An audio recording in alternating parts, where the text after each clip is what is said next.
जिसे भाखड़ा नांगल परियोजना है, ये हमने पढ़ा। ये किस पे है? सतलज नदी पे, और इसे लाभान्वित राज्य हरियाणा, पंजाब, हिमाचल प्रदेश और राजस्थान है। उसके बाद दामोदर घाटी परियोजना भारत की पहली नदी घाटी परियोजना है, ये पश्चिम बंगाल और झारखंड। हीराकुंड बांध किस पे बना है? महानदी पे, और ये उड़ीसा में है।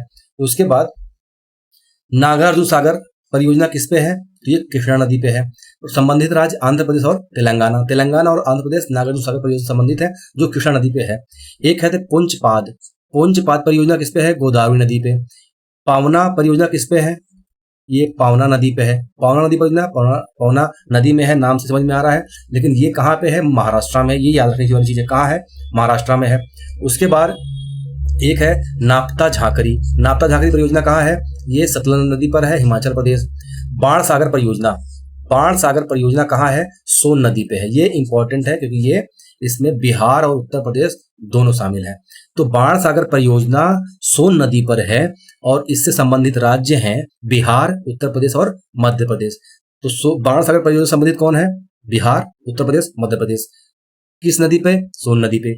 रामगंगा परियोजना कहाँ है? उत्तराखंड में नदी है रामगंगा। सरदार सरोवर परियोजना पढ़ चुके हैं, नर्मदा नदी पे, मध्य प्रदेश, महाराष्ट्र, राजस्थान, गुजरात। उसके बाद तिलैया जो उसी का भाग है, ये परियोजना किस पे है? बराकर नदी पे, झारखंड। बराकर नदी पे कौन सी परियोजना है? तिलैया। उसके बाद हम आगे बढ़ेंगे। रिहंद परियोजना कहाँ है? रिहंद नदी, उत्तर प्रदेश। रिहंद कहाँ है?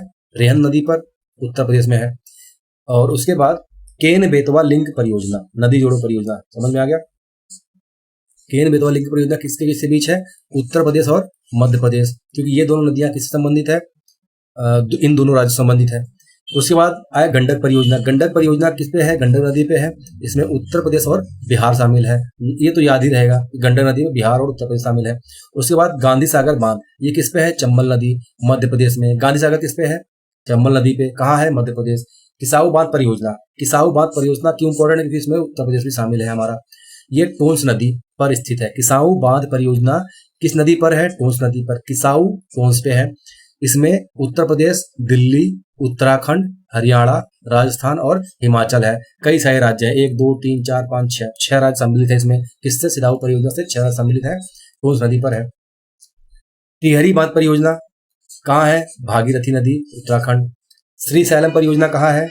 श्रीशैलम परियोजना कहाँ है? आंध्र प्रदेश, तेलंगाना में, उत्तर कृष्णा नदी पर है। मेट्ट्यूर किस पे है? कावेरी नदी, तमिलनाडु। शरावती परियोजना किस पे है? शरावती नदी, कर्नाटका, गोवा, तमिलनाडु। शिव समुद्रम परियोजना किस पे है? कर्नाटका में है, कावेरी नदी पर। ठीक है, छोड़ के आगे बढ़ते हैं। हम अपना यूपी वाला देखते हैं, यूपी वाला कहीं और है क्या? तो हाँ है। जैसे एक हमारा बेतवा नदी पर बन है माता टीला बांध। माता टीला बांध कहाँ है? बेतवा नदी पर, और इसमें उत्तर प्रदेश और मध्य प्रदेश शामिल है। माता टीला बांध, बेतवा नदी। बेतवा नदी चंबल की सहायक नदी, चंबल यमुना की सहायक नदी। तो बेतवा नदी, माता टीला, बेतवा नदी पर माता टीला बांध शामिल है, जो उत्तर प्रदेश और मध्य प्रदेश से संबंधित है। एक है रानी लक्ष्मीबाई बांध परियोजना, जो ये भी बेतवा नदी पर है, उत्तर प्रदेश में है। तो माता टीला और रानी लक्ष्मीबाई ये बेतवा नदी पर है। उसके बाद आपका, ठीक है, इतना पढ़ने को आप पढ़ सकते हो। घाट प्रभा नदी कर्नाटक, उगाई परियोजना ताप्ती नदी पर गुजरात। उगाई परियोजना कहाँ है? ये पूछ चुका है इस बार। उगाई नदी कहाँ है? ताप्ती नदी पर, गुजरात। साबरमती परियोजना, साबरमती नदी, गुजरात। तेलुगु गंगा परियोजना कृष्णा नदी, महाराष्ट्र, तमिलनाडु, आंध्र प्रदेश, कर्नाटका। ठीक है, तो बस अब हम बस करते हैं, वीडियो बहुत लंबा हो जाएगा, लेकिन ये रिवीजन के दृष्टि से बहुत ही इंपॉर्टेंट टॉपिक था। ठीक है, तो खत्म करते हैं।